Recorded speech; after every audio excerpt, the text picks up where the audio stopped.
Shalom Aleichem, Mishpachim.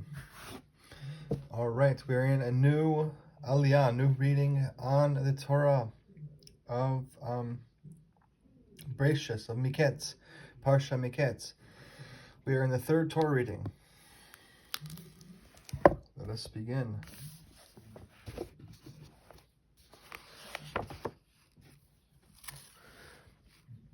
All right, where are we? I think I read too far.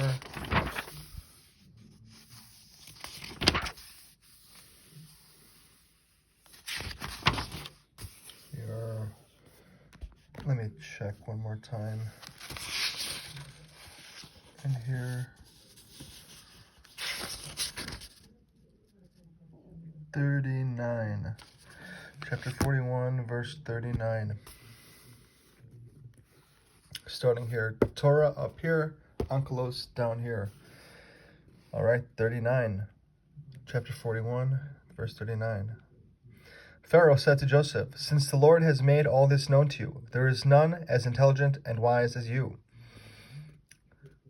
Verse 40, "You will be appointed over my house, and by your memra, word, or wisdom will all my people be fed, except for this throne of the kingdom, which will be more important than you."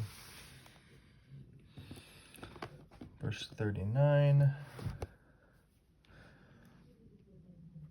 Lord, Elohim, which is Elohim. Verse 40,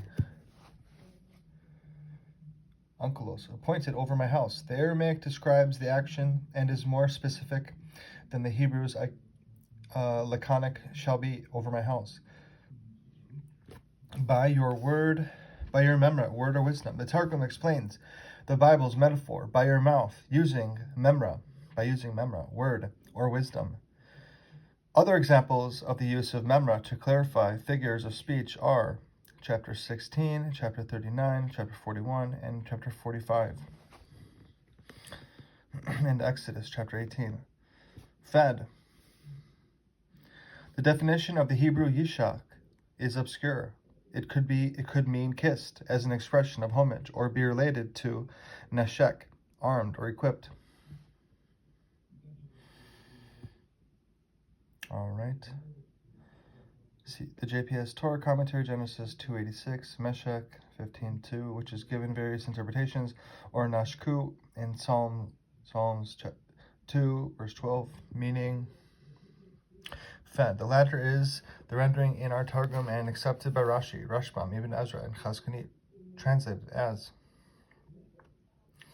armed or equipped. Radak parallels our Targumist, although he has kissed in his Sefer HaShorashim. The Saadia Gaon paraphrases it as led, and does Ibn Ezra, in a second suggestion for translation.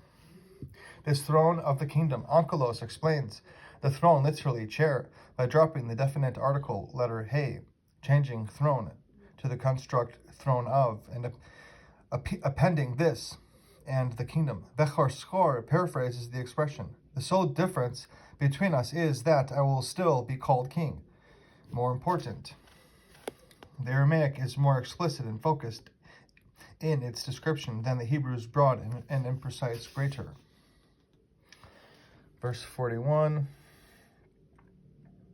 Torah, Pharaoh said to Joseph, "See, I have appointed you over all the land of Egypt." Pharaoh removed his ring from his hand and placed it on Joseph's hand.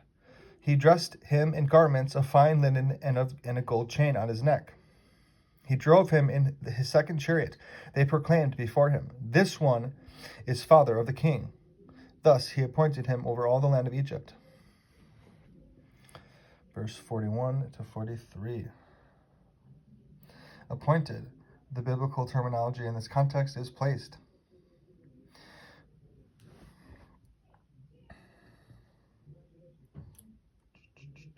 All right. Verse 42, Onkelos. Ring, fine linen, gold chain on his neck.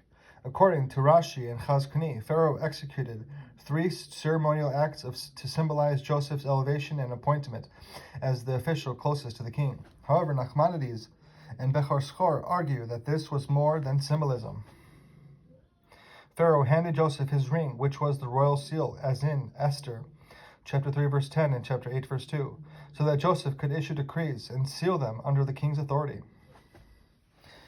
Verse 43, Uncle, a second chariot. The Hebrew ha-mishne could denote his second in command, or second chariot. The second chariot, the choice of our Targumist, is the vehicle that accompanied and rode adjacent to Pharaoh's chariot. Nachmanides, Rashbam, and Radak opt for the first, and Rashi the second. Father to the king. The meaning of scriptures Avrech is no longer known. The Babylonian Talmud in Bava Basra, for Rashi, and our Targum translated as construct of two words. The Hebrew Av, which is father, and the Latin Rex, which is king. They associate Avrech with father to Pharaoh. Of chapter 45, verse 8. Rashbam asserts that father is a metaphor for official here.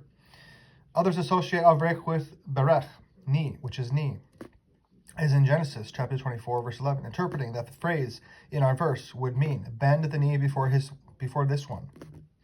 The word may well be Egyptian for attention. Appointed. In this biblical context, it is meaning placed. The Sadia Gaon is like the Targum. Verse 44. Torah. Pharaoh said to Joseph, I am Pharaoh, yet, except by your memra, word or wisdom, no man will lift up his hand to bear arms, or his foot to ride on horses, in all the land of Egypt. Verse 44. Ankelos, memra, word or wisdom. The biblical terminology, without you. Targum, your memra. See commentary in verse 40. To bear arms, to ride on a horse. The biblical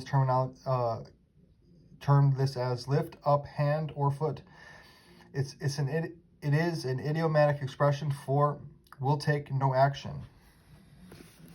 Ibn Ezra and Radak, all right.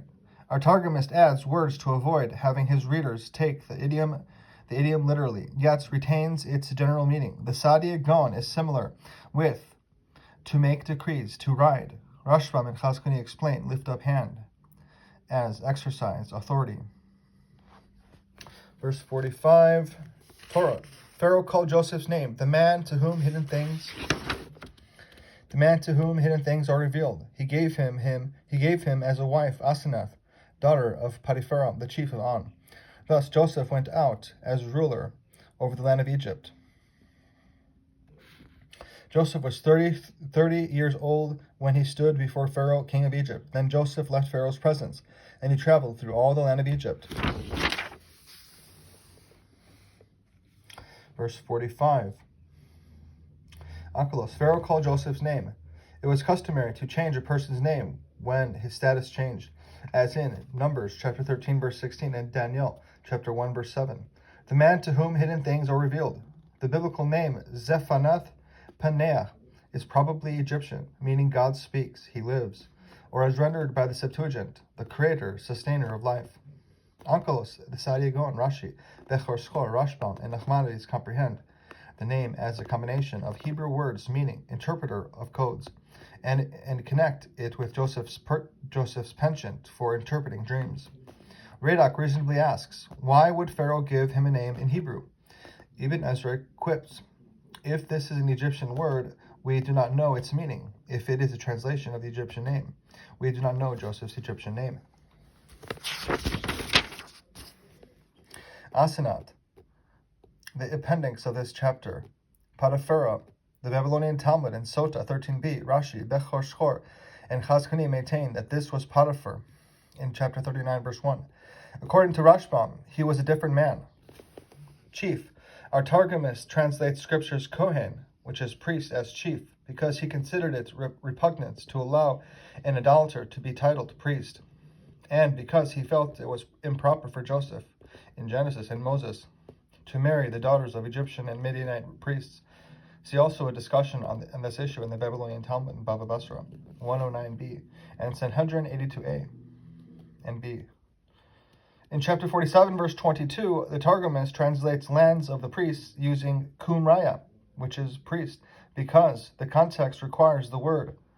Joseph gave special consideration to the Egyptian priests, and there was no concern of marriage with them. went out as ruler over. Onkelos and the Sadia Gon supply the noun ruler. They do not associate the going out of this verse with Joseph's travel mentioned in verse 46, probably because of the use of al, which is over in this verse. For if the verse was referring to the tour of the next verse, it should have stated in. Verse 47. And this is Torah. The inhabitants of the land gathered grain for the granaries during the 7 years of plenty. Verse 48. He gathered all the grain of the 7 years of plenty that were in the land of Egypt. He placed the grain in the cities, the grain of the city fields that surrounded it. He placed within it. Verse 47. Onkelos, the inhabitants, gathered 7 years of plenty. Onkelos recasts the entire verse, which reads in Scripture as, the earth produced grain during the 7 years of plenty by the handfuls. 1. The earth is changed to the inhabitants. 2. The word gathered, as in verse 48, is used instead of produced. 3. The object of the verb gathered is added, grain. And 4. The adverbial phrase by handfuls is replaced with granaries. By making these changes, Onkelos connects verses 47 and 48, both referring to the hoarding of grain, while all other commentators agree that the Hebrew likeh matzim is handfuls. Nachmanides takes this biblical word as an Aramaic noun that means pits, and assumes that the pits were used as granaries. He suggests that this meaning prompted the Targumic paraphrase. It is more likely, however, that our Targumist understood handfuls, as Rashi states, as a figure of speech for the plenty grain that Joseph stored in the granaries. Verse 48, grain. Biblical term in this is food, 3 times. The Sadia Gon and Ibn Ezra point out that it was not literally all the grain, but the unused grain. I just want to check something real quick. That's the second reading.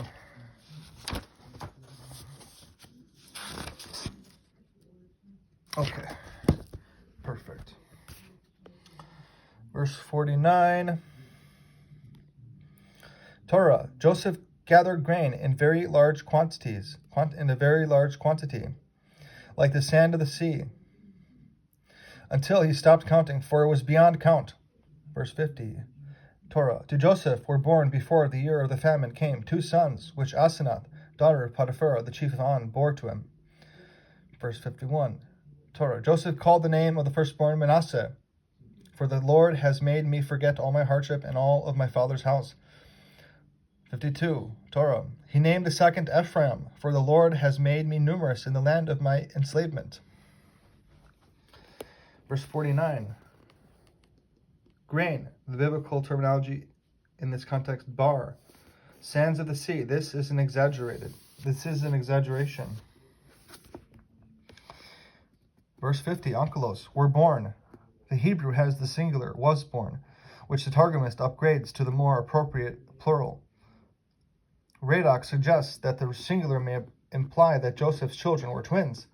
However, Scripture frequently uses the singular form when the text clearly requires the plural. Our Targumist generally changes the inflection in these instances. Before the year of the famine, the rabbis in the Babylonian Talmud, Ta'anit 11a, derive from this verse that it is improper and insensitive to have sexual intercourse with one's wife during years of famine. But as asks Chazkuni, Joseph's brother, Levi, did so and bore Yocheved, the mother of Moses. Why did he do so? Levi is different. Chazkuni responds. He knew that his family was not suffering at that time from the famine. But Joseph, who did not know his family circumstances, believing that they might be in dire straits, empathetically refrained from intercourse.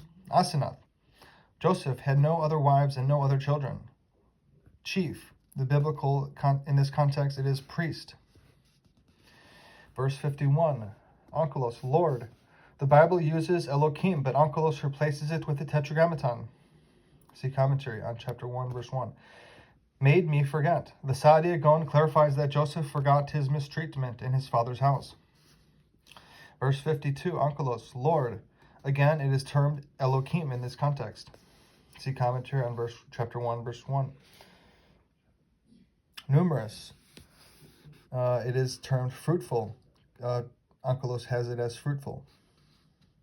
Enslavement, Onkelos has it as affliction in this verse. Onkelos explains the source and depth of affliction, as in chapter 16, verse 9, Exodus chapter 3, verse 7, and also verse 17, and chapter 4, verse 31, and Numbers chapter 24, verse 24. In Deuteronomy chapter 16, verse 3, the Targumist retains the Hebrew word for bread of affliction, oni, the matzot, and does not translate it into Aramaic.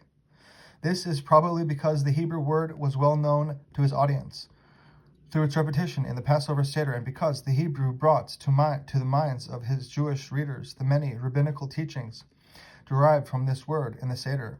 In Numbers chapter 24, verse 24, where affliction is mentioned twice, the Targumist does not paraphrase both because he generally avoids repetition. And that, my friends, is the third aliyah in the Torah portion of Mikeitz with Onkelos. And I will read the daily wisdom on the Parshiot of the Lubavitcher Rebbe. Third reading, Parsha Mikeitz. Pharaoh was so impressed with Joseph's skillful interpretation of his dream that he appointed him viceroy of Egypt, instructing him to implement his plan. After he was made viceroy, Joseph's former master, Potiphar, gave him his daughter in marriage. During the 7 years of plenty, Joseph had 2 sons, Menashe and Ephraim. The title of this daily wisdom on the Parshiot is called True versus False Humility. Joseph placed the food of the field surrounding the city in the food. In order to preserve the grain that he had gathered, Joseph stored it together with some of the soil in which it had grown. Spiritually, the food that nourishes us is our knowledge of the Torah. Humility is the lowly soil that we mix with our knowledge in order to preserve it. We can cultivate humility as we amass knowledge of the Torah by recalling that the Torah is the wisdom of the infinite God. Therefore, no matter how much we learn, we have not even scratched the surface. And that is the daily wisdom on the Parshiot and Onkelos on the Torah portion. All right, have a wonderful day.